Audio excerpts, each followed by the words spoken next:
मैं एक ही बात पे अब बहुत ज्यादा फोकस कर रहा हूं। बेटा, मेरी शुरुआत अच्छी नहीं रही, पर मैं चाहता हूं मैं अपना अंत अच्छा करूं।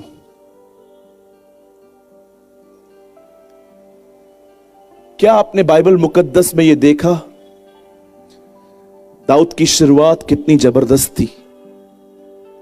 17 साल के लड़के ने एक इतने बड़े दानव को मार गिराया, पर क्या आप इस बात को जानते हैं दाऊद का अंत कितना बुरा था?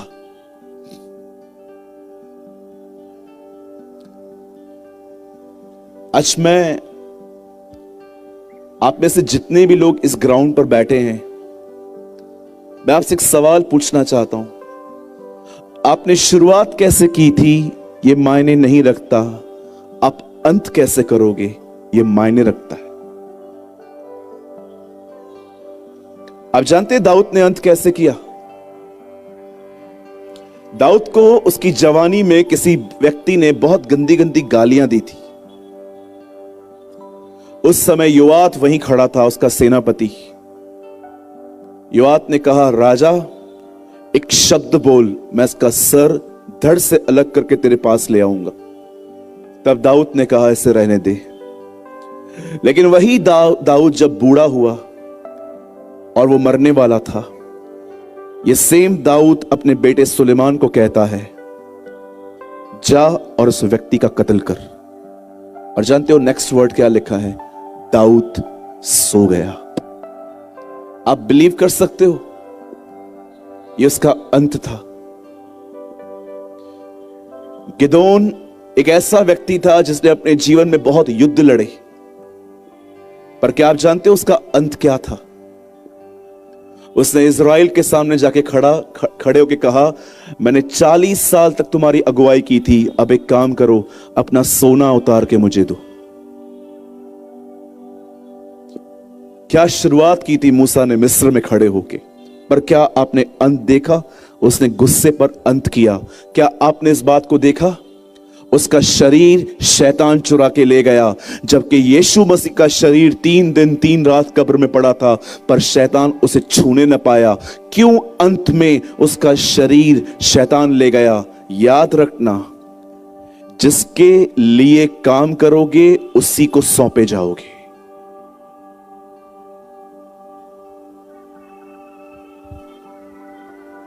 आज मैं आपसे पूछना चाहता हूं, क्या आपके लिए जीवन में सबसे महत्वपूर्ण है? ऐसा तो नहीं है कहीं आपने मसीहत अपनाई है पर मसीह से आपका कोई लेन देन नहीं है। हर संडे चर्च आना, पास्टर जो गाना गाए उसके साथ साथ गाना गाना, अच्छी ऑफरिंग डालना, पास्टर की इज्जत करना। पर मैं आपसे पूछना चाहता हूं, यहां से निकलने के बाद आपके लिए क्या महत्वपूर्ण है? अगर आप एक लक्ष्यहीन व्यक्ति हैं, अगर आपको यह पता ही नहीं है जीवन में कि इंपॉर्टेंट क्या है, तो मुझे बताइए आप कहां जा रहे हैं? आपको क्या लगता है जीवन लंबा है? आप जितनी बहनें घर में खाना बनाती हैं, क्या आपने देखा कुकर प्रेशर में से जब भाप निकलती है वो आपको कितने सेकंड्स दिखाई देती है? मात्र कुछ क्षण दिखाई देती है। बाइबल बताती है तुम्हारा जीवन है ही क्या, तुम हो ही भाप के समान, आज हो कल दिखोगे भी नहीं। इससे पहले कि आपके जीवन में बड़ी देर हो जाए, मैं बिलीव करता हूं जरूरी नहीं है कि मैं कल का सूरज देख पाऊं। मौत बता के नहीं आती कि मैं आ रही हूं। हम नहीं जानते हमारे जीवन का आखिरी घड़ी क्या है, पर अपने आप से पूछिए कौन सी चीज है जो इन दिनों में मुझसे बहुत महत्वपूर्ण है। और अगर आपको नहीं पता है तो मैं आपको बताना चाहता हूं, और हो सके तो इसे अपने जीवन का सबसे मुख्य स्थान दीजिए। याद रखिए, आपके जीवन में सबसे महत्वपूर्ण चीज पैसा नहीं है। आपके जीवन में सबसे महत्वपूर्ण चीज है आपका परमेश्वर के साथ संबंध। आपके जीवन में सबसे महत्वपूर्ण चीज है प्रभु के साथ आपका संबंध। यह आपकी ताकत है। कोई पॉलिटिशियन आपकी इस ताकत नहीं है। बाइबल बताती है प्रधानों पे भरोसा मत करना, क्योंकि उनमें छुड़ाने की ताकत नहीं है। हबक्कू में लिखा है, कौन तुम्हें तलवार और बाले के दम पे जितवाएगा। इज़राइल का उद्धार तो उसके परमेश्वर की तरफ से होता है। मैं आप में से हर एक से कहना चाहता हूं, आपका संबंध परमेश्वर के साथ जो है वही आपकी ताकत है। आप जानते हैं परमेश्वर ने पहले दिन पर ज्योति बनाई, उसके बाद उसने पानी को एक तरफ कर दिया, उसके बाद उसने पेड़ पौधे लगाए, उसके बाद उसने सूर्य चंद्रमा और सारे गैलेक्सी बनाए, उसके बाद बाइबल बताती है परमेश्वर ने पशु बनाए, और छठवें दिन बाइबल बताती है परमेश्वर ने मनुष्य को अपने स्वरूप में बनाया, और लिखा है सातवें दिन प्रभु ने विश्राम किया। क्या आप इस बात को जानते हो? परमेश्वर का सातवां दिन आदम का पहला दिन था। परमेश्वर का सातवां दिन आदम का पहला दिन था। जिस दिन आदम उठा वो उसके लिए पहला दिन था, और वो दिन परमेश्वर का सातवां दिन था जब वो विश्राम कर रहा था। परमेश्वर ने आदम को सबसे पहले काम करने के लिए नहीं बनाया। उसे सबत के दिन इसीलिए उठाया गया ताकि वो जाने कि उसका परमेश्वर के साथ पहले रहना सबसे महत्वपूर्ण है। आज बहुत सारे लोगों का परमेश्वर के साथ, जानते हो संबंध कैसा है? बुरा मत मानिएगा जो मैं कह रहा हूं। आप में से बहुतों का जानते हो परमेश्वर के साथ संबंध कैसा है? जब जरूरत पड़े तब उसे पुकारो।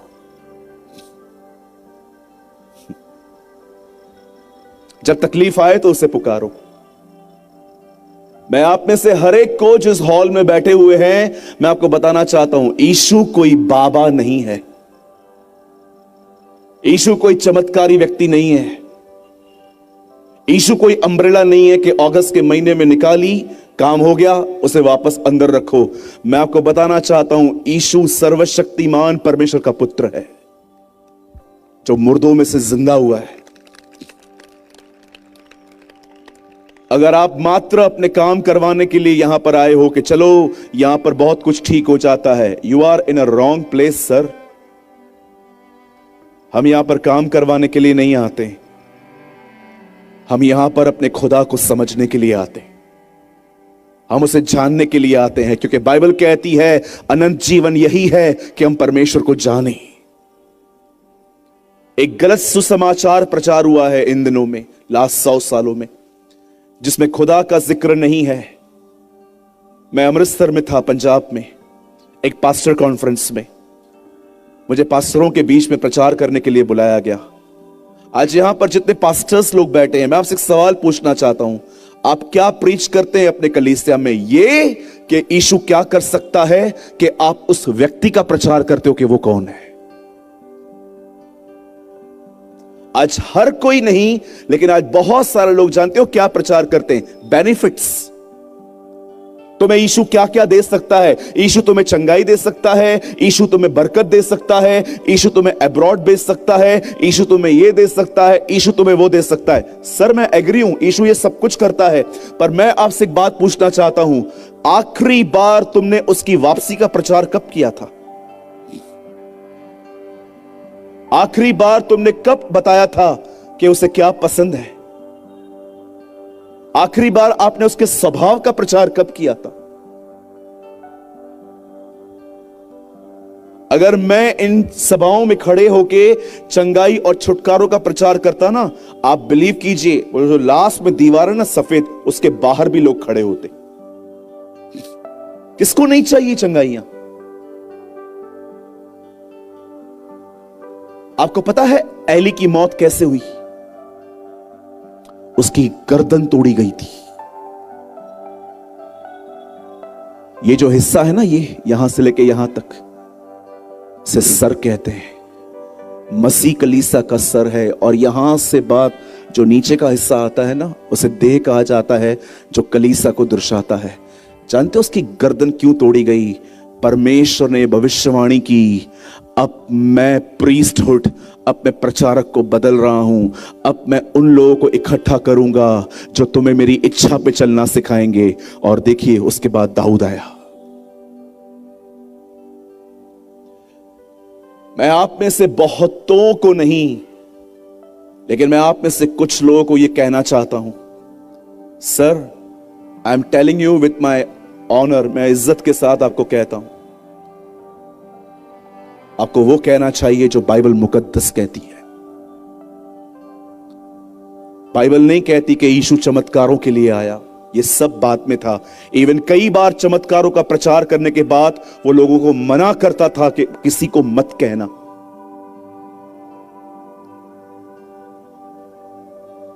मैं आपसे एक सवाल पूछना चाहता हूं, जितने प्रीचर्स इस हॉल में बैठे हैं, आर यू प्रीचिंग जीसस?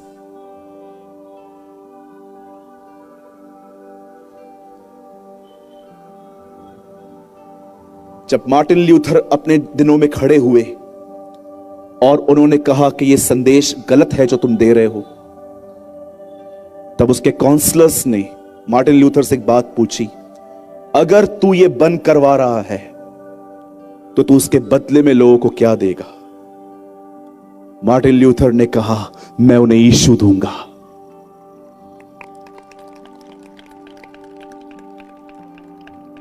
मैं आप में से हर एक को कहना चाहता हूं, हो सकता है ये मेरी लास्ट ट्रिप हो सकता है इसी साल हमारा प्रभु आ जाए। और मैं आप में से हर एक को कहना चाहता हूं, आज सीरियसली मुझे परमेश्वर ने कहा, तू आज स्टेज पे खड़े होके कहना, यहां पर कुछ प्रचारक हैं जिनको अपने संदेशों को बदलने की जरूरत है।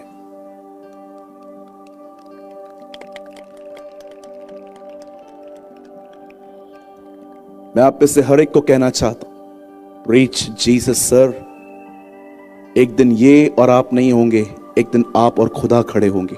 उस दिन आपको अपने हर संदेश का हिसाब देना पड़ेगा। अगर आप एक ऑनेस्ट प्रीचर है ना, आप इस मीटिंग के बाद मुझे गले लगाएंगे और कहेंगे, थैंक यू ब्रदर, मुझे चाहिए था। मैं बहुत प्रॉस्पेरिटी प्रीच करता था पहले। मैं लोगों को महसूस करवाता था कि वो बड़े महत्वपूर्ण हैं, लेकिन एक दिन मुझे परमेश्वर ने कहा, लोगों को धोखा मत दे, सिर्फ उन्हें यह मत बता कि वो सब कुछ हैं, उन्हें उस कीमत के बारे में भी बता जो उनको चुकानी है। और मैं आप में से हर एक को कहना चाहता हूं, वर्ड स्टार्ट करने से पहले आपके जीवन में सबसे मुख्य बात आपका परमेश्वर पिता के साथ संबंध है। और मैं आपको सच कहता हूं, ये जो 3 दिन की सभाएं हुई हैं, अगर इन सभाओं में भी आपकी आंखें नहीं खुल पाई हैं, खुदा जाने आप कैसे जागेंगे फिर। आज मैं बहुत दुआ के साथ यहां आया हूं।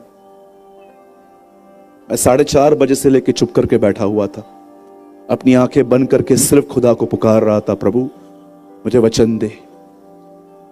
और मुझे परमेश्वर ने कुछ चेतावनियां दी, कुछ उत्साहित करने की बातें कही।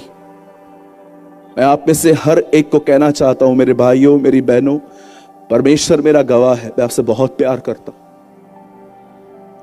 यीशु की तरह मैं भी आपके लिए यही कहता हूं, मैं आप में से एक को नहीं खोना चाहता। इसीलिए आज मैं आप में से हर एक को कहना चाहता हूं, या मैं आपको सच कहता हूं, मैं चाहता हूं यहां हमें कुछ मिले या न मिले कोई बात नहीं, लेकिन हम सब घर में मिले अपने।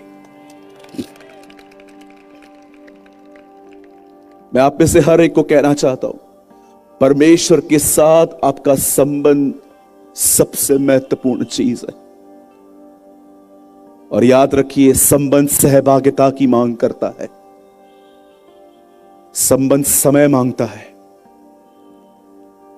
अगर आप कहते हो कि परमेश्वर के साथ मेरा संबंध है, तो मैं आपको बताना चाहता हूं, आपके पास खुदा के लिए समय होगा। पैसा देना प्रभु को बहुत आसान है, समय दो उसे। सबसे इजीएस्ट थिंग जो आप प्रभु को दे सकते हैं, जानते हैं वो क्या है? मनी।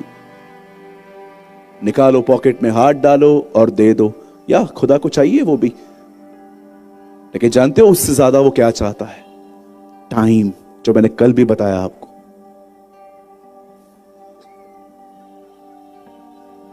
आइए अपने पास वाले से कहिए, परमेश्वर के साथ हमारा संबंध इस दुनिया की सबसे महत्वपूर्ण चीज है।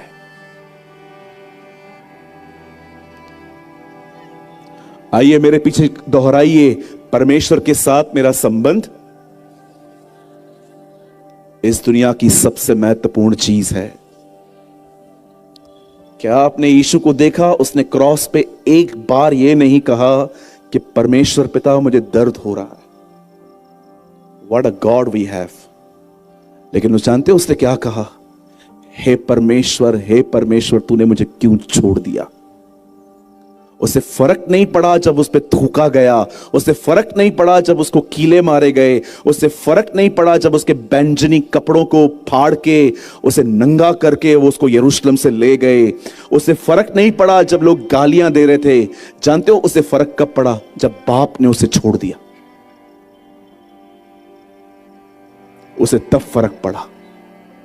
एक बार मेरे प्रभु ने क्रूस पे ये नहीं कहा, पिता बस अब मुझसे बर्दाश्त नहीं हो रहा, मेरे हाथ तोड़ दिए हैं, मेरे पैर इन्होंने तोड़ दिए हैं। यीशु के मुंह पे थूका गया था, वो थूकी उसके मुंह पे लगी हुई थी, लेकिन उसने एक बार भी ये नहीं कहा कि पिता बस अब खत्म कर, मेरा बदन और नहीं उठा पा रहा।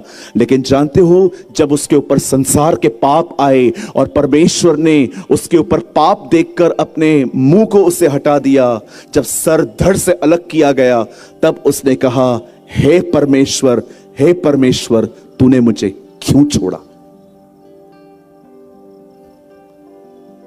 उसे फर्क नहीं पड़ा जब लोगों ने उसकी बेइज्जती की। और आपको पता है आज की मसीहत उल्टी है।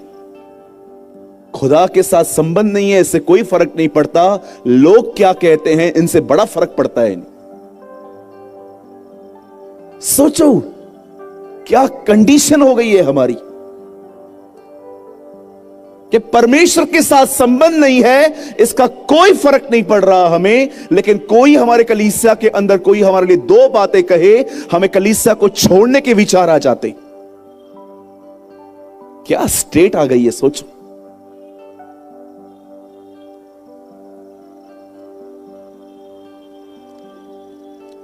मेरे चर्च के अंदर भी कुछ लोग थे जो मुझे समझ में नहीं आते थे, लेकिन हमारे कलीसिया के अंदर वचन बहुत अच्छा था। एक दिन एक भाई कलीसिया छोड़ रहा था और वो मुझे कहता है, मैं जा रहा हूं, तू भी चल रहा है क्या? मैंने कहा, सर आप जा सकते हो, मैं क्यों जाऊं, मुझे वचन मिलता है यहां। मैं आपसे पूछना चाहता हूं, क्या खुदा के साथ आपका संबंध आपके जीवन में सबसे प्राइमरी थिंग है? अगर नहीं है तो मैं आपको सच कहता हूं, आई एम सो सॉरी जो मैं कह रहा हूं, अब यू आर इन डेंजर, आप खतरे में हैं। यस, मैंने अपने जीवन में, मैं 17 साल से मसीह में हूं, 16 से। I was 19 when I accept Jesus। मैं मात्र 19 साल का था जब मैंने प्रभु को अपना जीवन दिया। आज मैं 34-35 का हूं और मैंने अपने जीवन में एक ही चीज पे सबसे ज्यादा ध्यान दिया कि मेरा प्रभु के साथ मेरा संबंध कैसा है। क्या जब वो मुझे पुकारता है मैं वहां जाता हूं? Think about this. बहुत थोड़ा समय बचा है, याद रखना, कुछ ही समय बचा है। हम तो कहते हैं प्रभु आने वाले हैं, याकूब कहता है न्यायी द्वार पे खड़ा है। याकूब में लिखा है, क्या तुम नहीं जानते कि न्यायी द्वार पे खड़ा है? Come on, be alert. सोचो मैं इतना बैकग्राउंड बना रहा हूं, आज कुछ तो होगा मेरे पास।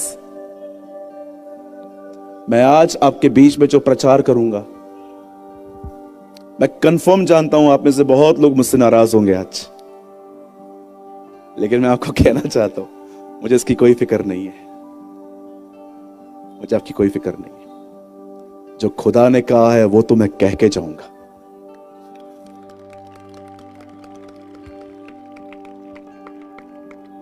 सब तैयार हैं? पूछो अपने पास वाले से, आप तैयार हैं? नहीं, फिर भी सुनना पड़ेगा।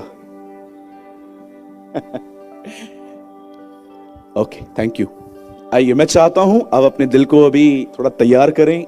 ये बातें मेरे मन में खुदा ने दी, इसलिए मैंने आपको कह दी। अब मैं संदेश में आना चाहता हूं। सब तैयार हैं? पीछे वाले कुछ नहीं बोल रहे हैं। ओह, प्रेज द लॉर्ड। वाओ। चलिए, आज मेरे संदेश का नाम है मेमने का विवाह, the marriage of the lamb.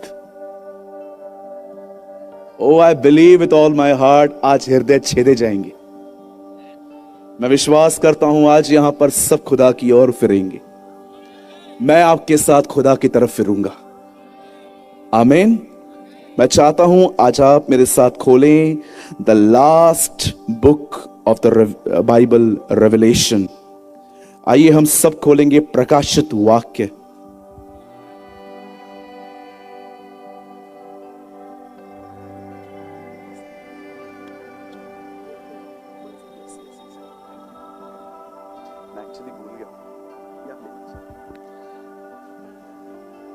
Please open with me the book of revelation. अगर आप हिंदी पढ़ते हैं तो प्रकाशित वाक्य, मराठी पढ़ते हैं तो प्रकटीकरण, उर्दू पढ़ते हैं तो मुकाशफा। Please open with me the book of revelation chapter 19। सब तैयार हैं? ओके, 19वां अध्याय, चैप्टर 19। और आपसे विनती है, अब इस हॉल में कोई यहां वहां मूव ना हो, सब अपनी अपनी जगहों पे बैठे।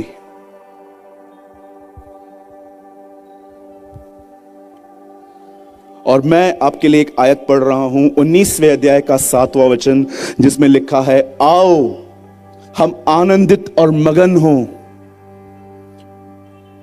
और उसकी स्तुति करें, क्योंकि मेमने का विवाह आ पहुंचा है और उसकी दुल्हन ने अपने आप को तैयार कर लिया है। मैं 3 गिनूंगा, 3 गिनने पर आप में से हर एक को यह वचन अपनी अपनी बाइबल में जोर से पढ़ना है। 1 2 3।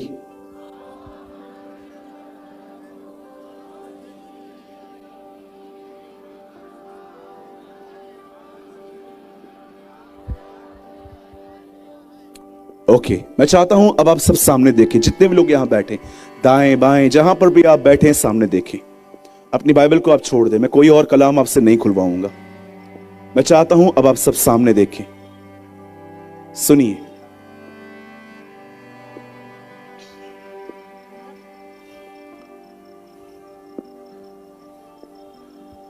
बाइबल की शुरुआत एक शादी से होती है। यह शादी थी आदम और हवा की। परमेश्वर ने स्त्री और पुरुष बनाए और उन्हें एक किया।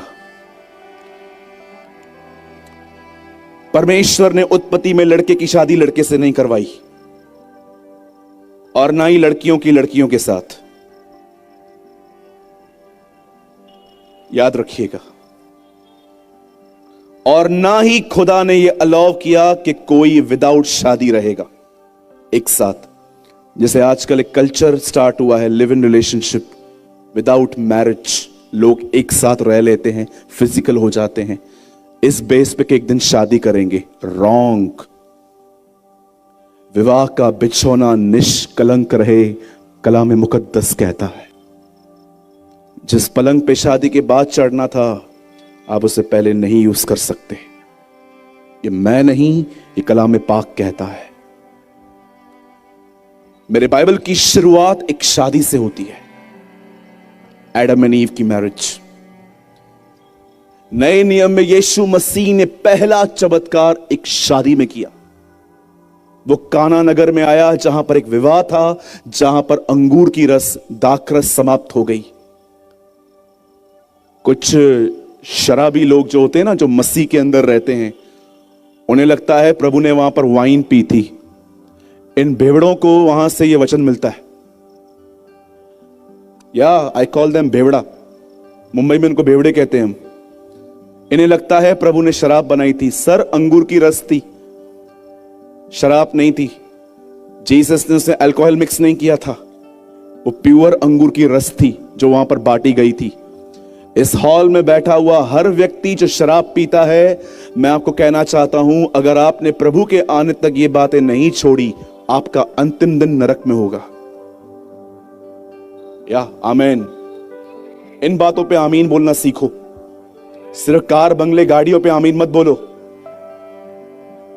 मैं आप में से हर एक को कहना चाहता हूं, पियक्कड़ लोग कभी परमेश्वर के राज्य के वारिस न होंगे, कभी भी नहीं। या मुझे अच्छा लगता है ऐसे लोगों को जो रिस्पॉन्ड करते। कहो अपने बाजू वाले से, अगर आप एक भाई हो तो उनको कहो शराब पीना गुनाह है। मैंने एक भाई को कहा शराब पीना गुनाह है। उन्होंने कहा हम क्या गटर में गिरते हैं, हम तो ऑकेशनली पीते हैं। खुदा तेरे को चटके भी ऑकेशनली देगा। भैया मैं साल में एक ही दिन पीता हूं, तो परमेश्वर तुझे साल में एक दिन नरक भी भेजेगा। ये पवित्र आत्मा का मंदिर है। आप इसमें गुटखा, तंबाकू, पॉर्न वीडियो, गंदे संबंध नहीं डाल सकते। ये परमेश्वर का मंदिर है।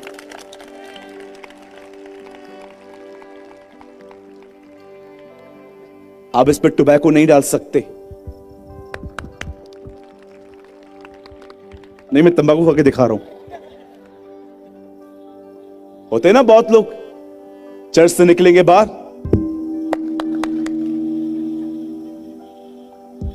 आप बोल गोवा खा रहा हूं, तुझे खुदा गोवा भेज देगा एक दिन। रायपुर देखने के लिए तरस जाएगा भाई। कहिए जोर से मेरे पीछे, अपना दाहिना हाथ उठाइए और कहिए मैं परमेश्वर का मंदिर हूं, और परमेश्वर का मंदिर पवित्र है। यस। बहुत लोग को लगता है शराब चलती है। भैया पॉल ने कहा ना तीमुथियुस को, क्या कहा? थोड़ी थोड़ी दाखरस लिया कर। मिस्टर बेवड़ा, मीटिंग के बाद मिल, मैं तुझ में से दुष्ट आत्मा निकालता हूं। कितनी बड़ी बात है ना, लोग वचन को यूज करते हैं शराब पीने के लिए। मैंने एक भाई से बात की, उन्होंने कहा मुझे प्रभु ने कहा है मैं पी सकता हूं। मैंने कहा यह स्वर्ग का प्रभु नहीं है, यह पृथ्वी का प्रभु होगा तेरा। बाइबल बताती है ना, एक संसार में भी ईश्वर है। कौन है वो? शैतान।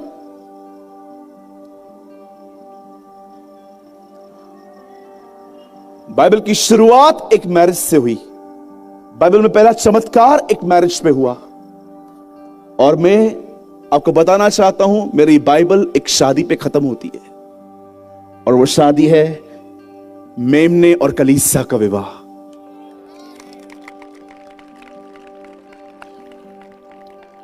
क्या आप इस बात को जानते हैं? परमेश्वर ने आपको पवित्र आत्मा क्यों दिया? खुदा ने आपको पाक रूह क्यों दिया? अगर आपको लगता है मैं पुराना हूं, मुझे सब कुछ पता है, मुझे मत सिखाओ, तो मैं आपको बताना चाहता हूं, आज आपको तो बड़े ध्यान से सुनने की जरूरत है। मैं आपको बताना चाहता हूं, ध्यान दीजिए। अब मैं अपने संदेश को अब शुरू कर रहा हूं। आज से बहुत साल पहले बाइबल बताती है एक व्यक्ति था, परमेश्वर ने उसका चुनाव किया, परमेश्वर ने उसे अपने पास बुलाया। His name was Ibrahim. उसका नाम इब्राहिम था। कलाम पाक कहता है प्रभु उसके साथ प्रतिज्ञा के साथ आया। हे इब्राहिम, अपने पिता के घर को छोड़, अपना घर छोड़ और उस जगह पे चला जा जो जगह मैं तुझे देने वाला हूं। और बाइबल बताती है परमेश्वर के इस वचन के अनुसार इब्राहिम चला। वो जानता भी नहीं था, पर बाइबल बताती है वो निकल पड़ा। परमेश्वर ने सबसे पहले इब्राहिम को एक लेसन सिखाया, मुझ पे ट्रस्ट करना सीख। भरोसा एक दिन में कभी नहीं आ सकता। दाऊद कहता है मैंने अपनी मां के पेट से यहोवा पे ईमान रखना सीखा। भरोसा एक दिन में कभी नहीं आता, वो हर दिन खुदा पे साथ चल के सीखा जाता है। परमेश्वर ने इब्राहिम से 3 प्रतिज्ञाएं की। पहली प्रतिज्ञा वो उसे लैंड देगा, दूसरी प्रतिज्ञा वो उसे संतान देगा, और तीसरी प्रतिज्ञा कि परमेश्वर उसके नाम को प्रसिद्ध करेगा। और जानते हो, जब परमेश्वर की ये 3 प्रतिज्ञाओं को पाके इब्राहिम अपने घर से निकला, तो चलते चलते बाइबल बताती है इब्राहिम एक प्लेस पे पहुंचा और खुदा ने उसे कहा अब यहां पर खड़े होके देख, जहां तक तेरी नजर जाती है वो जगह मैं तेरे और आने वाले तेरे वंश को दूंगा। बाइबल बताती है इब्राहिम को एक बेटा तक नहीं था और परमेश्वर वंशों की बात कर रहा था। लेकिन परमेश्वर का वचन, प्रभु का वचन कहता है, खुदावन का कलाम कहता है, वो उस पर विश्वास करता रहा। नो डाउट वो अपने विश्वास पे बार बार गिरता था, लेकिन वो हमेशा खुदा पे अपनी आशा लगाए रखता था। और एक दिन ऐसा हुआ, When Abraham was 99 years old, जब इब्राहिम 99 वर्ष के हुए, तब बाइबल मुकद्दस कहती है परमेश्वर ने उसके पास विजिट की और परमेश्वर उसे इस बार कुछ अलग बातें करने के लिए आया। और प्रभु उसको कहता है, हे इब्राहिम भयभीत न हो, मैं तेरा वही परमेश्वर हूं जिसे तुझे दर्शन दिया था। और परमेश्वर उसके बाद सारा से बात करता है, इब्राहिम से बात करता है, और प्रभु कहता है इसी वर्ष अगले साल तू एक बेटे को जन्म देगी, तू उसका नाम इसहाक रखना।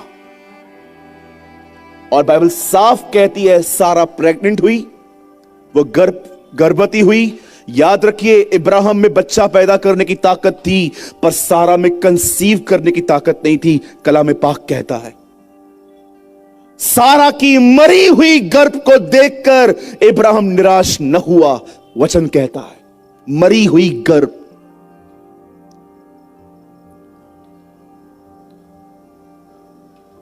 और 100 साल की उम्र में, वचन कहता है सारा 90 की थी, उन्होंने एक बच्चे को जन्म दिया जिसका नाम उन्होंने रखा इसहाक। जब इसहाक बड़ा हुआ, जब वो ग्रोन अप होने लगा, जब वो मैच्योर होने लगा, जब उसके अंदर सेक्सुअल फीलिंग्स ग्रो करने लग गई, जब उसके अंदर की जो अभिलाषाएं थी जागने लगी, तब एक समय ऐसा आया जब इब्राहिम को लगा अब मुझे इसका विवाह कर देना चाहिए। पर आप जानते हो इसहाक का विवाह कैसे हुआ? ये पढ़ने लायक बातें हैं बाइबल के अंदर। वैसे पूरी बाइबल पढ़ी जाती है, लेकिन मुझे लगता है मैं हाईलाइट करना चाहता हूं आपको कि जब आप घर जाएं तो इन कहानियों को जो सत्य पे आधारित हैं उन्हें पढ़ें। जानते हैं, जब इब्राहिम को अपने बेटे के लिए एक लड़की चाहिए थी, तो उसने वो लड़की वहां से नहीं ली जहां पर वो रहता था। क्यों? क्या कारण था? क्योंकि इब्राहिम एक बात जानता था, जो लड़कियां उसके सामने थी उनके जीवन में पहला स्थान परमेश्वर नहीं था। वो जानता था ये लड़कियां उससे वहां से फेर देंगी। मेरी हिंदी बाइबल बताती है इब्राहिम को डर था कि वो कहीं उसे उनके देवताओं की ओर न फेर दे। आज भी आप देखिए, मसीह लोग अन्य जातियों में शादियां कर रहे हैं। Trust me. मेरे कलीसिया में एक बहन आई, उसने कहा भैया मैं किसी से प्यार करती हूं। मैंने कहा वो प्रभु में है, आज जाएगा ना। तू अपने परिवार को नहीं ले आ पाई है, तू उसे ले आएगी। सोचो कितना बड़ा धोखा चल रहा है इन दिनों में। आप परिवार को नहीं बदल पाए हो और आप लोगों को बदलने की बातें करते हो। The Bible says God cannot be mocked. परमेश्वर ठट्ठों में नहीं उड़ाया जाता। मैंने कहा बहन, आप करना चाहते हो, आपकी मर्जी है, मैं इसमें शामिल नहीं हूं। आप मुझसे उम्मीद मत करना कि मैं आपकी मैरिज में आऊंगा। आप जानते हो उसने की शादी, 10 महीने हुए हैं, लड़की चर्च नहीं आई है। एक दिन फोन किया, ये मुझे चर्च नहीं आने दे रहे हैं। गया उधार, खत्म।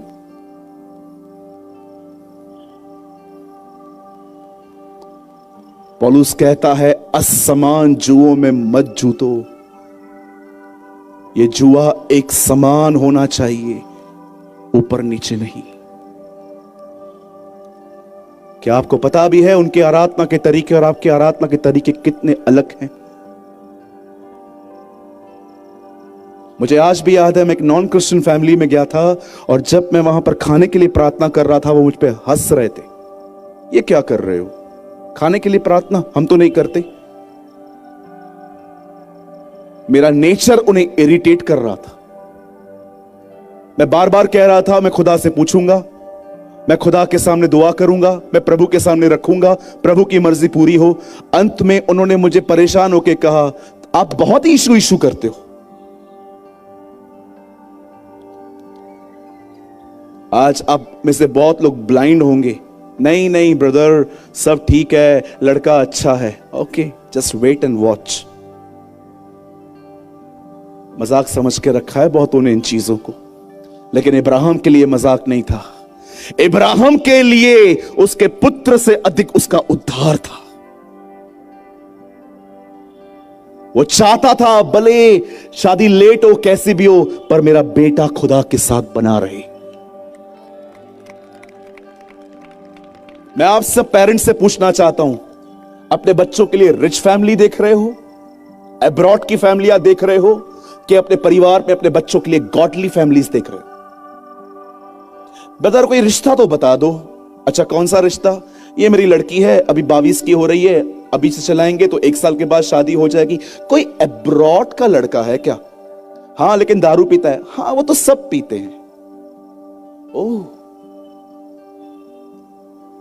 पता नहीं कौन सी बाइबल है आपके पास। मुझे लगता है आपके पास कोई न्यू प्रिंटेड बाइबल आई है जो आज की जनरेशन में किसने लिखी है। मेरी बाइबल बताती है बगैर पवित्रता के उसे कोई देख नहीं सकता। ये मेरी बाइबल बताती, कोई विदाउट होलीनेस उसे देख नहीं सकता। आप जानते हो इब्राहिम के लिए अपने पुत्र के विवाह से अधिक उसका उद्धार था। वो जानता था ये आज की लड़कियां जो हर लेटेस्ट फैशन के साथ टच में रहती हैं, ये इसे भरमा देगी। वो जानता था कि ये लड़कियां इसे अपनी देवताओं की ओर ले जाएंगी, इसीलिए उसने डिसाइड किया मैं लड़की यहां से नहीं लूंगा। इसीलिए उसने एक व्यक्ति को अलग किया और उसको यह काम दिया जिसका नाम था एलियाजर। उसने एलियाजर को कुछ गोल्ड दिया, कुछ ऊंट दिए और कहा जा मेरे गांव में जा, वहां से एक लड़की को लेकर आ। और बाइबल बताती है 20 ग्राम के कुछ बैंगल लेकर, वचन कहता है एलियाजर अपने हाथों में ऊंट को लेकर निकला और रास्ते पे ये दुआ करते गया कि प्रभु मैं प्रार्थना करता हूं जो भी लड़की आपने मेरे स्वामी के बेटे के लिए रखी है वो खुद सामने आए और कहे क्या मैं तेरे ऊंटों को पानी पिलाऊं। मैं सोच रहा था प्रभु ये किस तरह के चिन्ह रखते हैं ये लोग, पानी पिलाऊं। आप जानते हो एलियाजर क्या मांग रहा था प्रभु से? आज रात को सोने से पहले ऊंट के ऊपर थोड़ी स्टडी करो। हम पानी बॉटल और ग्लास में पीते हैं, वो एक साथ हजारों लीटर पानी पी जाते हैं। इस दुनिया में अकेला वो एक ऐसा जानवर है जो अपने अंदर इतना पानी रिस्टोर कर पाता है, क्योंकि वो बयाबानों में चलता है जहां पर पानी नहीं होता। आज लिया हुआ पानी वो 15-15 दिन पीता रहता है अंदर में। खुदा ने उन्हें ऐसा बनाया है। अब सोचो, एक ऊंट को इतना पानी पिलाने में कितनी मेहनत होगी। एलियाजर ने, जानते हो खुदा से एक्चुअली क्या कहा? मैं तुझसे विनती करता हूं, मेरे स्वामी के बेटे के लिए एक हार्ड वर्कर गर्ल देना, एक ऐसी लड़की देना जो मेहनती हो। नीति वचन में लिखा है, मनुष्य की पहचान उसकी प्यारी सी जुबान और उसके कड़क हाथों से होती है। आज उल्टा हो गया है, जुबान कड़क हो गई है, हाथ सॉफ्ट हो गए। मनुष्य की पहचान उसकी जुबान और उसके कड़क हाथों से की जाती है। जब हाथ कड़क हो, इसका मतलब वो काम करने वाले लोग हैं। मैं आपसे एक बात पूछना चाहता हूं, क्या आपके पास ऐसी बाइबल है जिसमें यीशु मसीह ने ऐसा किया? एक व्यक्ति पेड़ के नीचे सोया हुआ था, खाना खा के यीशु उसके पास आया और कहा मेरे पीछे हो ले, और उसने, आता हूं 5 मिनट में, चल। पतरस काम कर रहा था, यीशु आके कहता है सब कुछ छोड़ मेरे पीछे हो ले। लेवी काम कर रहा था, प्रभु ने कहा मेरे पीछे हो ले। बाइबल बताती है मूसा अपने ससुर की भेड़ बकरियों को चरा रहा था, खुदा ने कहा हे मूसा, हे मूसा। बाइबल बताती है एलिया एलीशा के पास गया, वो 12 जोड़ी बैल जोत रहा था। क्या आपने अपने जीवन में बाइबल के अंदर यह पढ़ा? परमेश्वर ने अपनी सेवकाई में सुस्त नहीं, मेहनती लोगों को बुलाया। याद रखिए, परमेश्वर सुस्त लोगों को कभी सेवा में नहीं बुलाता जिनके पास एक्सक्यूजेस है खुदा के लिए। बहुतों को प्रभु सुबह से बोलना चालू करता है प्रार्थना कर, रात को दुआ करते हैं। Brother, you are a good believer but not a good disciple. याद रखिए, विश्वासी मछली और रोटी तक जाता है, लेकिन चेला रोटी और दाखरस तक जाएगा,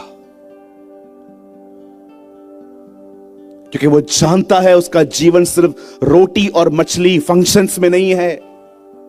चलो फंक्शन है, पादरी साहब ने फंक्शन रखे हैं, बच्चों की डांस है, बड़ा एंजॉय करेंगे। ये विश्वासियों का जीवन है। चेला हर दिन त्याग करता है, चेला हर दिन बलिदान करके चलता है, वो हर दिन खुदा को समय देता है।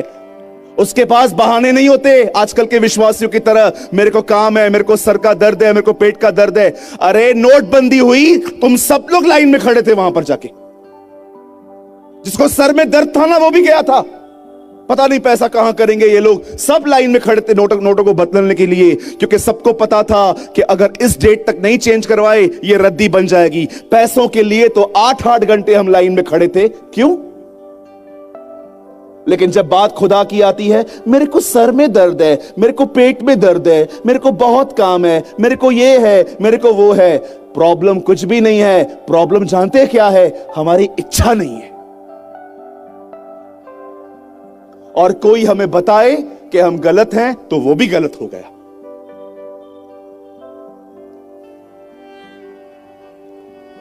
जब बाइबल बताती है एलियाजर ने दुआ की और वो एक कुएं पे पहुंचा, और कुएं पे लिखा है रिबेका वहां पर आई, और रिबेका ने कहा हे मनुष्य, क्या मैं तेरे ऊंटों को पानी पिलाऊं? वहीं पर एलियाजर समझ गया, यही वो लड़की है जो परमेश्वर ने मेरे स्वामी के बेटे इसहाक के लिए चुनी है। एलियाजर ने बैंगल लिए, उसके हाथ में डाले, लेकिन एलियाजर जानता था ये कस्टम वाली गर्ल है, ये ऐसे ही नहीं होगी।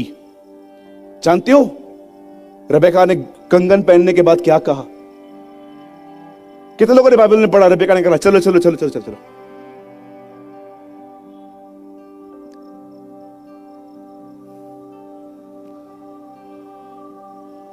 आप जानते हैं रिबेका एक कस्टम्स गर्ल थी। वो जानती थी ये चीजें बड़े डिसाइड करे। बोलती है जा मेरे बाप से बात कर। आज हम सब करके आते हैं, पकड़े जाते हैं, फिर कहते हैं हमें शादी करनी है। आज ये कंडीशन है हमारी। पास्टर जी आप हमारे माँ बाप से बात करेंगे, हमें बड़ी पिटाई होने वाली है, आप कर लीजिए ना।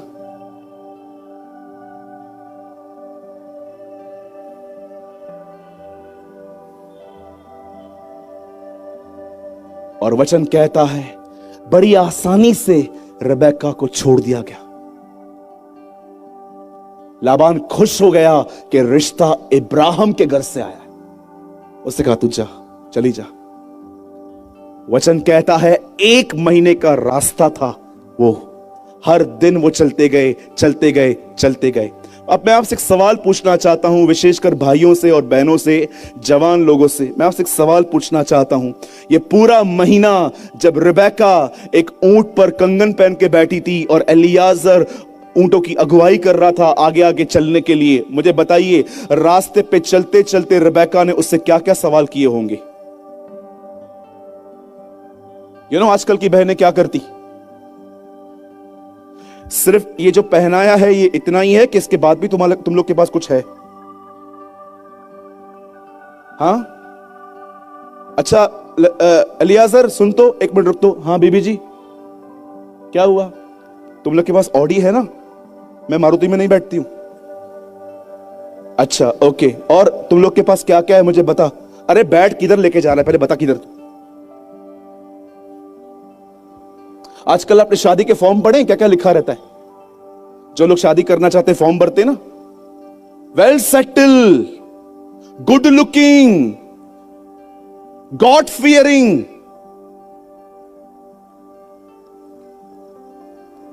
और शादी करके जाओ, बाद में मालूम पड़ता है गॉड फियरिंग छोड़ो, ये गॉड फ्री फैमिली है, इनका खुदा से कोई वास्ता ही नहीं है। हालेलुया। दूर से दिखता है गॉड फियरिंग फैमिली, घर पे जाओ मालूम पड़ता है गॉड फ्री फैमिली है ये। इनको खुदा का कोई भय ही नहीं है, चीटिंग करके कमाते हैं, घर पे सब देखते हैं। इनके घर के अंदर वो क्या चलते हैं आजकल, नेटफ्लिक्स चलते हैं इनके घर के अंदर, वो पागलों का प्रोग्राम चलता है ना, 15-20 लोग अंदर बंद रहते हैं। कौन है वो एकदम संकी लोग, कौन होते हैं वो? 15-20 लोग रहते हैं, बिग बॉस। वो भी बैठ के देखेंगे, बैठ के देखूं आज क्या हो रहा है। वो संकी भी उठते हैं सुबह सुबह डांस करके और फिर चालू करते हैं। और हम लालची गुरु, लोभी गुरु, लालची चेला, दोनों नरक में ठेलम ठेला। वही बातें हैं ये। द बाइबल सेज, क्या कहा गया? मैं ये बिलीव करता हूं जब रेबेक्का उसके ऊपर बैठी हुई थी, आगे एलियाजर चल रहा था, उन दिनों में एक ही मुद्दा होगा बात करने का, और वो मुद्दा होगा इसहाक। वो पूछती होगी मेरा पति कैसा है, उसकी हाइट कैसी है, उसके बाल कैसे हैं, स्किन वाइट है कि ब्लैक है, कितने साल का है वो, कैसा दिखता है, मदर है नहीं है, वो उससे ये जानकारियां लेती होगी। लेकिन आज हम ये सब बातें नहीं जानना चाहते। आज हम जानना चाहते हैं एसियां कितनी है, गाड़ियां कितनी है, अब्रॉड में लड़का पढ़ता है, एनआरआई है, कितना बैंक बैलेंस है, ये है वो है, अपना घर है कि नहीं है। रेबेक्का ने यह सब नहीं पूछा होगा, क्योंकि रेबेक्का के लिए घर नहीं व्यक्ति इंपॉर्टेंट था। आप जानते हैं एक दिन ऐसा हुआ जब बाइबल बताती है वो वहां पर पहुंची, रेबेक्का और इसहाक का विवाह हुआ। अब आप सोचते होंगे प्यारे भाई आप क्या बताना चाहते हो? आप शादी तो यीशु मसीह के बारे में बता रहे थे, मेमने और यीशु का विवाह। मैं आप में से हर एक को आज यहां पर बताने आया हूं, याद रखिए मेरे जितने भी भाई बहन, यंग ओल्ड टीन, जितने भी लोग यहां बैठे, याद रखना इब्राहिम को अपने बेटे के लिए एक दुल्हन चाहिए थी, और उसने ये काम एलियाजर को सौंपा कि जा उस गांव में और मेरे बच्चे के लिए एक दुल्हन लेकर आ। वैसे ही परमेश्वर को प्रभु यीशु मसीह के लिए एक दुल्हन चाहिए, इसीलिए उसे पृथ्वी पर पवित्र आत्मा विश्वासियों में भेजा है, ताकि वो पवित्र आत्मा उसकी दुल्हन को तैयार करके उसे वहां ले जाए। आज मैं आपसे पूछना चाहता हूं, क्या वो पवित्र आत्मा आपको उस मेमने के विवाह के लिए तैयार कर रहा है? तैयारी क्या होती है भैया? बपतिस्मा लिया ना हमने, आते हैं ना हर रविवार को, दशमांश देते हैं ना, ये तैयारी नहीं है।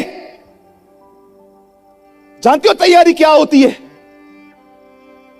यही इब्राहिम, उसका एक सेल्फिश भतीजा था जिसका नाम था लूत, प्रॉपर्टी के कारण वो उसको छोड़ के चला गया। जब वही व्यक्ति किडनैप हुआ, जानते हो लूत को छुड़ाने कौन गया? यही इब्राहिम। क्या आपके पास ऐसा दिल है कि किसी ने आपको सताया है और वो परेशान है, आप सारे मन मुटाव छोड़ के नए संबंधों के सामने जाते हो और लोगों की मदद करते हो? 13 साल दाऊद को उसके ससुर ने परेशान किया, शाऊल ने। और जानते हो, एक दिन जब शाऊल एक हमले में मर गया और लोग दाऊद के पास आके कहते हैं, दाऊद, greetings in the name of the lord, प्रभु के नाम से शुभकामनाएं। क्या हुआ? तेरा दुश्मन मर गया। ओ, दाऊद ने पेड़े नहीं बांटे, बाइबल बताती है दाऊद ने वस्त्र फाड़े और औरतों को कहा, तुम्हें रंग बिरंगी कपड़े पहनाने वाला मर गया। उसने सोल्जर्स को कहा, तुम्हारी तलवार को ऑयल घसने वाला मर गया। वहां पहाड़ थे, दाऊद कहता है, हे पहाड़ों नीचे हो जाओ, यरूशलेम के वीर मर गए। आप में से कितने लोग ये बात जानते हैं? दाऊद अपने दुश्मनों के लिए विलाप कर रहा था। आपके पास ऐसा दिल है? अगर ऐसा दिल है तो आप तैयार हो। अगर आपके पास ऐसा दिल नहीं है, मैं आपको बताना चाहता हूं, आपकी अंदर तैयारी नहीं हुई है और आप रह जाएंगे। थोड़ा आपसे कोई दो शब्द क्या कहता है, उससे बात करना बंद कर देते हो और गीत गाते हो, नीले आसमां के पार जाएंगे। हिपोक्रेट्स। मैं नहीं डरता आपसे। क्या होगा ज्यादा से ज्यादा? आप में से कुछ लोग सजेशन देंगे, इसे मत बुलाओ। Who cares? किससे फिक्र पड़ी है? मुझे एक भाई ने कहा था, प्यारे भाई आप इतना बोल्डली क्यों बोलते हो? मैं हमेशा, जानते हो क्या बोलता हूं?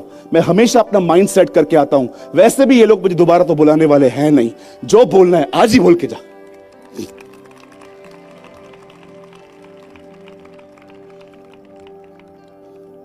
मैं आपसे पूछना चाहता हूं, क्या आपके पास पवित्र आत्मा ने ऐसा हृदय दिया है? क्या कहता है दाऊद बतशबा के साथ सोने के बाद? वो खुदा से ये नहीं कहता है, मैं आज के बाद पाप नहीं करूंगा, मुझे अनुग्रह देना। वो कहता है, मेरे अंदर एक नया दिल पैदा कर। जब परमेश्वर आपको तैयार करेगा ना उस विवाह के लिए, जानते हो वो क्या करेगा? आज आपके पास पवित्रता वाला दिल नहीं है, जानते हो आपके पास क्या है? Behaviour modification. कलीसिया में आके कैसे एक्टिंग करनी है, कलीसिया में आके बैठना है, हर एक को स्माइल देनी है और अंदर ही अंदर मरता भी नहीं है तू जल्दी। ये दिल है।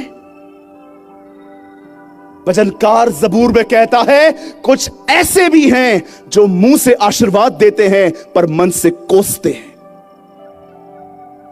आपसे पूछना चाहता हूं, यहां पर जितने भी लोग इस कलीसिया के जो सदस्य हैं, मैं उनसे भी बात करना चाहता हूं। मैं जानना चाहता हूं, क्या इन दिनों में पवित्र आत्मा आपको हर दिन सैंक्टिफाई कर रहा है?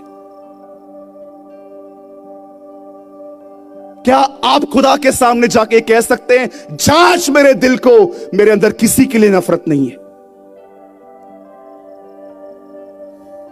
जब परमेश्वर एक व्यक्ति को अपने दूल्हे के लिए, यीशु के लिए, उस दुल्हन को तैयार करेगा, जानते हो वो तैयारी कहां करेगा? वो दिन प्रतिदिन आपके हृदय को शुद्ध करेगा। याद रखिए, खुदा को ये बिहेवियर मॉडिफिकेशन नहीं चाहिए आपका। वो सामने आया, हेलो जी, प्रेज द लॉर्ड, जय मसीह की, hallelujah. Stop all this acting.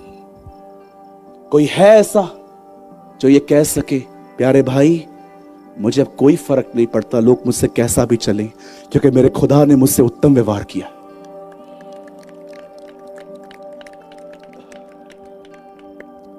सोचिए, थिंक अबाउट दिस।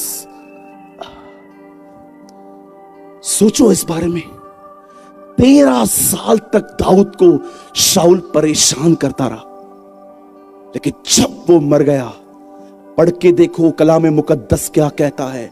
शाऊल के लिए विलाप गीत। दाऊद ने अपने कपड़े फाड़ के, आपको पता है जो खबर लेकर आया था, दाऊद ने उससे भी मार दिया था कि तूने यहोवा के अभिषिक्त को कैसे छुआ, क्योंकि उसी व्यक्ति ने उसको तलवार घुसाई थी। शाऊल के अंदर तलवार घुसी हुई थी, बाला घुसा हुआ था, पर वो मर नहीं रहा था। उस आदमी ने झटका दिया था उसे, वो ताकि वो मर जाए, क्योंकि इसके प्राण नहीं निकल रहे थे। जब दाऊद को यह पता चला कि इस बंदे ने यह किया है, पढ़ के देखिए, दाऊद ने उससे भी मार दिया था। आई हैव अ क्वेश्चन, क्या आप उस मेमने के विवाह के लिए तैयार हो रहे हो?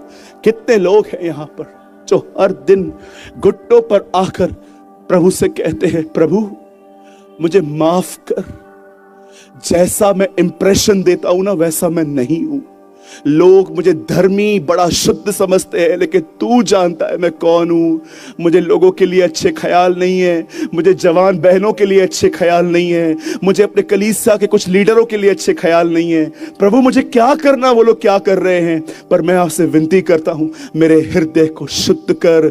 मैं जानता हूं तूने कलवरी के क्रूस पे मेरे लिए खून बहाया है, ले मेरे हृदय को और उसे धो और मुझे पवित्र आत्मा से भर, क्योंकि तेरे कलाम में लिखा है, धन्य है वे जो मन के शुद्ध हैं, एक दिन वो तुझे देखेंगे।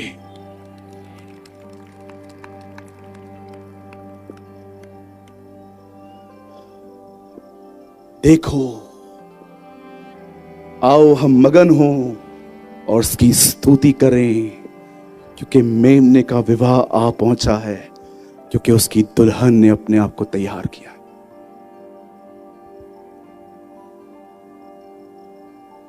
मैं मैसेज ट्रांसलेशन पढ़ता हूं। मेरे बाइबल में लिखा है, यूहन्ना अपनी पत्री में लिखता है, हे भाइयों तुम जानते हो उसके आने में मात्र 1 घंटा बचा है। मेरी मैसेज ट्रांसलेशन का एक आयत मुझे यह बताती है, यूहन्ना 2022 साल पहले लिखता है ये आखिरी घंटा है। और आज मैं इस मंच पे भाई Suraj Premani, Mumbai Jesus is life church से आपको बोलना चाहता हूं, अब 1 मिनट बचा है। 1 मिनट। याद रखिएगा, परमेश्वर कभी देर नहीं करता। इसी ग्राउंड पे मुझे एक आदमी ने एक सवाल किया था, मुझे ताना मारा था कि तुम बहुत बोलते हो यीशु आ रहा है, यीशु आ रहा है, क्यों नहीं आता तुम्हारा यीशु? जानते मैंने इसको क्या उत्तर दिया? मैंने कहा योर मैथमेटिक्स इज रॉन्ग, तुम्हारे हिसाब किताब में गड़बड़ी है। मतलब मैंने कहा पृथ्वी पर जब 1000 साल पूरे होते हैं तब स्वर्ग में 1 दिन पूरा होता है। प्रभु की दृष्टि में 1000 साल 1 दिन के समान है। मैंने कहा यहां पर जब 1000 साल पूरे होते हैं ना, वहां पर 1 दिन पूरा होता है। घाई मत करो, उसे जाते हुए सिर्फ 2 दिन हुए, 2 डेज। और याद रखिए वो कभी देरी नहीं करेगा, वो अपने समय में अपने लोगों के लिए, सबके लिए नहीं। अगर आपको लगता है मैं भी वो व्यक्ति हूं जिसको वो उठा ले जाएगा, बाइबल बताती है वह अपने लोगों के लिए, वो लोग जो बचपन से नहीं परंतु हृदय से इजरायली हैं। खतना देह में नहीं, पौल कहता है हृदय में है।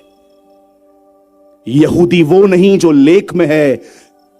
पढ़ाया आपने रोमियो 2 अध्याय? पौल कहता है इजरायली वो लोग नहीं हैं जो इब्राहिम से पैदा हुए हैं, वो कहता है इजरायली हृदय से माने जाते हैं। क्या कहा प्रभु ने नतनएल से? देखो यह इजरायली है जिसमें कोई कपट नहीं है। पढ़ा आपने? Who is Israelite? हर कोई इजरायली नहीं है। प्रभु यीशु मसीह ने नतनएल को देखकर कहा, देखो यह सच्चा इजरायली है जिसमें कोई कपट नहीं है। जानते हो इजरायली कौन है? जो हृदय में इजरायली है, जिसमें कोई कपट नहीं है, जो ईमानदार हैं, जो कभी अपने आप को उतने आत्मिक नहीं दिखाते जितना वो है भी नहीं। वो लोगों को फॉल्स इंप्रेशन नहीं देते। वो ईमानदार लोग हैं, वो उनके लिए आएगा। मैं बंद करने से पहले आप में से हर एक को एक बात कहना चाहता हूं। मैं इस मीटिंग को बहुत हिप हिप हुर्रे करके बंद करवा सकता हूं, आपको नचवा के बंद करवा सकता हूं, आपको यहां से एक्साइटेड करके भेज सकता हूं। आप यहां से गेट पे जाते जाते कहेंगे, ओ क्या मीटिंग थी, जल्दी ये भाई आए, फिर से हम इसको सुनेंगे। मैं इस सभाओं का इस कमेंट से अंत नहीं करना चाहता। मैं इस ग्राउंड पे एक आखिरी बात मैं आपको कहना चाहता हूं। लिसन, याद रखना, 12 मई 925। हमेशा इस बात को याद रखना कि भाई प्रेमानी मुंबई से आए थे और ये बात वो बोल के गए थे। सुनिए, आप 6 दिन संसार की गर्लफ्रेंड और 1 दिन रविवार को यीशु की दुल्हन नहीं बन सकते।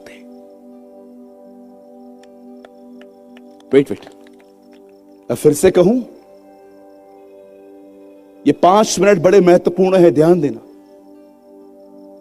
कभी आपने सोचा, जिस कलीसिया को यीशु ने कुंवारी कहा, 10 कुंवारियां थी, ये कलीसिया का चित्र है। कभी आपने पढ़ा याकूब 4 अध्याय में उसी कलीसिया को व्यभिचारिणी क्यों कहता है? हे व्यभिचारिणियों, क्या तुम नहीं जानती कि संसार से मित्रता करना खुदा से बैर करना है? कभी आपने इस बारे में सोचा, जब यीशु एक को कुंवारी कह के गया तो याकूब उसे व्यभिचारिणी क्यों कहता है? और जानते हो ये कैसा व्यभिचार है? अगर मैं आप में से किसी से भी पूछूंगा ना, बताओ व्यभिचार का अर्थ क्या है, आप कहेंगे किसी के साथ फिजिकल हो जाना, अपने मन में गुनाह करना, अपने बदन के साथ छेड़खानी, मैस्टरब्यूशन करना, यह व्यभिचार है। पर आप जानते हो याकूब क्या कहता है? जितनों ने संसार के साथ प्रेम किया वे सब खुदा के बैरी हैं। संसार में क्या है? 3 या 4 चीजें। एक, पोजीशन मिले मुझे। दूसरा, मेरे पास पैसा हो।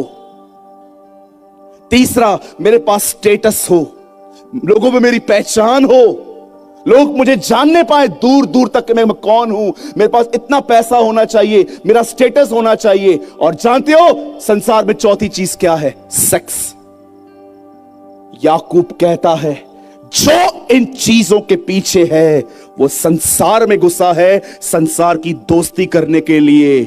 और बाइबल बताती है ये आत्मिक व्यभिचार है।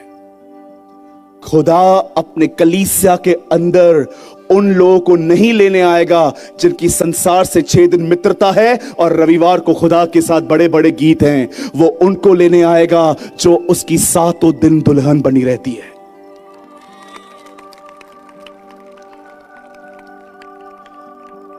मैं आपको फिर से कहता हूं, व्यभिचार सिर्फ ये मत समझना कि पराये शरीर को छूना होता है। संसार की तरह देखकर उसकी तरह बनना, उनकी तरह सीखना, उनकी तरह जीना, याद रखना एक व्यभिचार है। ये मैं नहीं, परमेश्वर का वचन कहता है। हर एक वीडियोस का यह पर्पस होता है कि आप हर एक वीडियो से कुछ ना कुछ सीखें। और आपने इस चैनल पे आपने सूरज परमानी सर की वीडियोस को देखा, जिनका एक ऑफिशियल चैनल है जीसस इज लाइफ, आपने कभी न कभी जरूर देखा होगा। उनके चैनल पर जो परमेश्वर के प्रति जो परमेश्वर के वचन होते हैं वे बताए जाते हैं, बहुत ही गहराई के साथ बताए जाते हैं। और उनका हर वचन 1 से 1.5 घंटे का होता है। तो मैं भी उनकी वीडियोस को वॉच करता हूँ, देखता हूँ और उनकी वीडियोस से मैं सीखता हूँ। और जब मैं उनकी वीडियोस को देखता हूं तो मुझे बहुत इंपॉर्टेंट मैसेजेस भी देखने को मिलते हैं, जो कि उन प्रीचेस के बीच में या फिर कहीं बीच में देखने को मिल जाते हैं। तो मैंने सोचा कि उनके वीडियोस से जो इंपॉर्टेंट मैसेजेस हैं मैं आपके साथ शेयर करूं, जो कि 20 मिनट 30 मिनट के होंगे। मैं उनकी 1.5 घंटे 1 घंटे की वीडियोस में से 20 से 30 मिनट की जो इंपॉर्टेंट मैसेज वाली सीरीज है मैं आपके साथ शेयर करता हूं। तो आई होप आपको ये सीरीज अच्छे लगते होंगे, आप इनसे कुछ ना कुछ सीखते होंगे। मैं नहीं कहता कि सूरज परमानी सर के 1.5 घंटे की वीडियोस में केवल 20 से 30 मिनट ही इंपॉर्टेंट मैसेज होता है। मैं केवल इतना कहना चाहता हूं कि उनका हर एक वर्ड जो परमेश्वर की ओर से होता है बहुत इंपॉर्टेंट है और हमारे जीवन में रोल प्ले करता है। लेकिन हम उन बहुत ही सारे के सारे पॉइंट्स इंपॉर्टेंट है, बट उनसे भी ज्यादा इंपॉर्टेंट जो पॉइंट होता है मैं आपके साथ शेयर करता हूं और आप इस चैनल पे उन वीडियोस को देखते हो। आप चाहो तो मेरे चैनल पे जाकर इस चैनल पे जाकर काफी सारे वीडियोस देख सकते हो, जो कि सूरज परमानी सर के मैसेजेस हैं, जो परमपिता परमेश्वर के वचन हैं, आपको वहां पर देखने को मिल जाएंगे और बहुत ही गहराई के साथ सूरज परमानी सर ने आपके साथ शेयर किया है। मेरी आशा है कि आप ये वीडियोस देखकर ब्लेस होते होंगे, क्योंकि इन वीडियोस पर, इस चैनल पर काफी कुछ कमेंट्स आते हैं जिसमें कुछ लोग कहते हैं, ज्यादा नहीं कहते, बस एक दो लोग का मैसेज मुझे ऐसा देखने को मिला, वो ऐसा कमेंट करते हैं कि दूसरे के मैसेजेस को कॉपी क्यों करते हो और अपने चैनल पे अपलोड करके उससे अपना बनाते हो, अपना कहते हो। तो मेरा उनको केवल यही रिप्लाई है, क्योंकि परमपिता परमेश्वर का वचन सभी के लिए है और हमारा काम है परमपिता परमेश्वर के वचनों का प्रसार करना और लोगों तक पहुंचाना, चाहे वो किसी के भी द्वारा कहे गए हो, चाहे वो किसी के द्वारा प्रचार किए गए हो, लेकिन हमें केवल इतना करना है कि हमें उन वचनों को, परमपिता परमेश्वर के जो वचन है उन्हें लोगों तक पहुंचाना। हमारा केवल यही उद्देश्य है कि परमपिता परमेश्वर का वचनों का किसी न किसी तरीके से प्रचार होना चाहिए। वो चाहे हम खुद प्रचार करें या फिर कोई भी प्रचार करे, अगर हम उन प्रचार को लोगों तक पहुंचा रहे हैं तो इसमें कोई भी गलत बात नहीं है, इसमें कोई भी बुरी बात नहीं है। हमारा काम है केवल परमपिता परमेश्वर के वचनों का प्रसार करना, उन परमपिता परमेश्वर का कार्य करना और इसके अतिरिक्त हमें कुछ नहीं सोचना। और जितने लोग ऐसा सोचते हैं, मेरे हिसाब से, मेरे अनुभव के हिसाब से, जैसा मैंने समझा है उसके हिसाब से ये वचन देखने नहीं आते और ये वचन देखकर भी इन्हें कोई फायदा नहीं होने वाला, क्योंकि उन्हें इन बातों में दिलचस्पी है कि कौन किसका क्या कॉपी कर रहा है, कौन कैसे काम कर रहा है, कौन वचन बता रहा है, कौन वचन नहीं बता रहा है। केवल उन्हें इन्हीं बातों से मतलब है। उन्हें इस बात से मतलब नहीं है कि वचन उन तक पहुंचा, उनको इस बात से मतलब है कि वचन किसके द्वारा पहुंचा। वचन से उनको मतलब नहीं है कि वचन हमारे पास आया, वचन क्या है क्या नहीं है, क्या सिखाता है, उनसे उसको कोई मतलब नहीं है। लेकिन उनको इस बात से पूरा मतलब है कि वचन किसके द्वारा आया है, कौन कर रहा है, कैसे आया है, उनको इससे मतलब है। क्या आया है, वचन में क्या आया, उनसे उनको मतलब ही नहीं है। तो ऐसे लोगों को मैं केवल यही रिप्लाई देना चाहूंगा कि वो इन बातों पर ध्यान ना दें। अगर आप तक परमेश्वर के वीडियोस पहुंचते हैं, ज्ञान के वीडियोस पहुंचते हैं, तो आप उन्हें देखें, उनसे ज्ञान प्राप्त करें और परमेश्वर के ज्ञान में बढ़े और इसके अतिरिक्त वो कुछ ना करें। लेकिन अगर वो इससे ज्यादा कुछ करते हैं तो परमेश्वर के लिए यह ग्रहण करने के योग्य नहीं होगा और वो वीडियो देखेंगे, आधा घंटा 1 घंटा जो भी समय देंगे, उनका समय देना व्यर्थ हो जाएगा। वचन कहता है कि हम जो करें पूरे मन से करें। फरीसियों को यीशु मसीह ने सीधे सीधे कह दिया कि ये लोग तो केवल फालतू के टाइम वेस्ट करते हैं, परमपिता परमेश्वर की आराधना उपासना करते हैं जो कि व्यर्थ है, मजाक करते हैं ये लोग। इन लोग की आराधना प्रार्थना मैं स्वीकार नहीं करूंगा, क्योंकि इनके मन मुझसे दूर हैं। ये आते तो मेरे पास हैं, लेकिन इनका मन, इनकी सोच, इनका जो हृदय है वो मुझसे दूर है। और परमपिता परमेश्वर ने कहा मन से दीन बनो, मन के शुद्ध बनो। मन मन मन हर जगह परमपिता परमेश्वर ने मन को प्राथमिकता दी है। और जब यीशु मसीह ने कह दिया कि फरीसियों के मन उनसे दूर है, तो वो कैसे परमेश्वर के पास हो सकते हैं, कैसे वो यीशु मसीह के नजदीक हो सकते हैं। इसलिए अगर हमें परमपिता परमेश्वर की उपस्थिति में चलना है, परमपिता परमेश्वर के कार्य को करना है, तो हमें इन बातों पर ध्यान नहीं देना, कौन क्या कर रहा है, कैसे कर रहा है, क्या कर रहा है, इस बात पे ध्यान नहीं देना है। हमें इस बात पे ध्यान देना है कि वचन क्या है, वचन क्यों है, वचन कैसे है, मेरे जीवन में वचन कैसे लागू होगा। अगर ये वचन मेरे पास पहुंचा है तो मैं इन वचनों पर कैसे चल सकता हूं, और अगर मैं नहीं चल सकता तो क्यों नहीं चल सकता। फिर जाकर इन सभी रीजंस को दूर करो, और जब रीजंस दूर हो जाएंगे तो फिर आप परमपिता परमेश्वर के वचन में ऑटोमेटिकली ही ग्रोथ करोगे, ऑटोमेटिकली ही बढ़ते जाओगे, और इसमें कोई भी गलत बात नहीं है। सो आई होप आपने इस वीडियो के शेयर किए जाने के पर्पस को आपने समझा होगा। तो आज के वीडियो को हम यहीं तक रखते हैं, मिलते हैं नेक्स्ट वीडियो में। आप सभी को जय मसीह की, प्रेज़ द लॉर्ड।